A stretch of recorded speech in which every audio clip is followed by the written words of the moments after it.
Hello, தெருநாய் சங்க தலைவரா பேசுறது? ஆமாங்க, தெருநாய் சங்க தலைவர் தான் பேசுறேன். ஐயா, எதுக்கு அப்படி ரோட்ல குறுக்கணும் இருக்கு மலைச்சது போட்டு தடுறதே பொழப்பாள இருக்கே? அது எங்க டியூட்டி. ஐயா, இது ஒரு ஸ்மால் ரெக்வெஸ்ட். சொல்லுங்க. ஐயா, அது நான் ஒத்தையில போற நேரம் பார்த்து ஒருத்தர் பயமில்ல தொடையிலே கபிரிச்சு 1/4 இன்ச்சு இடையில கபிரிச்சுன்னா புத்திர பாக்கியமே இல்லாம போயிருக்கு சாமி. அவன்கிட்ட சொல்லி வைங்க. எந்த ஏரியாவில் அட்டாக் நடந்துச்சு? ஐயா, அது காமாட்சி நகருங்கய்யா. அங்க நைட் டியூட்டி 3 பேர் பார்த்தானுங்க. ஆளு எப்படி இருந்தானுங்க? ஆளு பாத்தீங்கன்னா நல்லா கருப்பா கட்ட தனமா இருந்தாங்கய்யா.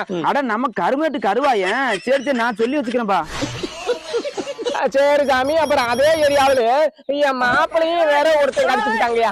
அவன் ஆளு எப்படி இருந்தான்? அவன் ஆளு பாத்தீங்கன்னா அது உடம்பு ஓட நாட்டம் இருக்கும். ஒரு ஆள் வளர்த்தி இருப்பான் சாமி. அட நம்ம ராஜபணி ரமேஷ். சரி சரி, நான் சொல்லி வச்சுக்கிறேன்பா. சரிங்க. அப்புறம் அது மட்டும் இல்லாம அதே ஏரியா பயலுகளே என் பப்பி நாய வேற ஒரு வாரமா ஒரு மாதிரியா பாத்துட்டு அலைகிறாங்கய்யா. அவனை வேலையை பார்க்க சொன்னா சேலையை பார்த்துட்டு அலைகிறானா?